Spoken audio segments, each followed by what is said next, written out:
കൊട്ടിയൂർ വൈശാഖ മഹോത്സവത്തിന് ആരംഭം കുറിച്ച് നടക്കുന്ന നെയ്യാട്ടത്തിനുള്ള നെയ്യ് എത്തിക്കുന്നതിനുള്ള വ്രതക്കാർ ഞായറാഴ്ച മഠങ്ങളിൽ പ്രവേശിച്ചു. നമ്പ്യാർ, കുറുപ്പ് സമുദായങ്ങളിൽപ്പെട്ടവരാണ് പ്രക്കൂഴം നാൾ മുതൽ വ്രതം ആരംഭിച്ച വിവിധ മഠങ്ങളിൽ പ്രവേശിച്ചത്. 28 ദിവസത്തെ വ്രതനിഷ്ഠയാണ് നെയ്യമൃത് വ്രതക്കാർ അനുഷ്ഠിക്കുക. പുന്നാട് കുഴുമ്പിൽ നെയ്യമൃത് മഠത്തിൽ നിട്ടൂർ ഗോവിന്ദൻ നമ്പ്യാരുടെ നേതൃത്വത്തിൽ 19 പേരാണ് കലശം കുളിച്ച് പഞ്ചഗവ്യം സേവിച്ച് ശരീരശുദ്ധി വരുത്തി മഠത്തിൽ പ്രവേശിച്ചത്. കുഴുമ്പിൽ ഭഗവതി ക്ഷേത്രം മേൽശാന്തി പുതിയടത്ത് പനക്കാട്ടിലത്ത് പി നിതീഷ് നമ്പൂതിരി കലശം കുളി ചടങ്ങിന് കാർമ്മികത്വം വഹിച്ചു. ജൂൺ 8-നാണ് നെയ്യാട്ടം.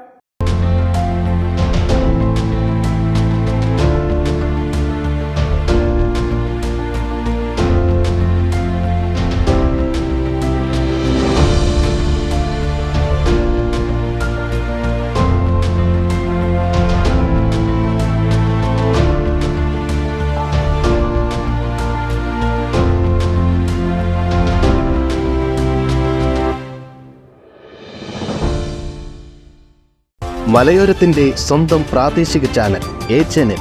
നിങ്ങളുടെ നാട്ടിലെ വാർത്തകളും വിശേഷങ്ങളും ഞങ്ങളെ അറിയിക്കുവാൻ വിളിക്കൂ 9447691771 9074215391.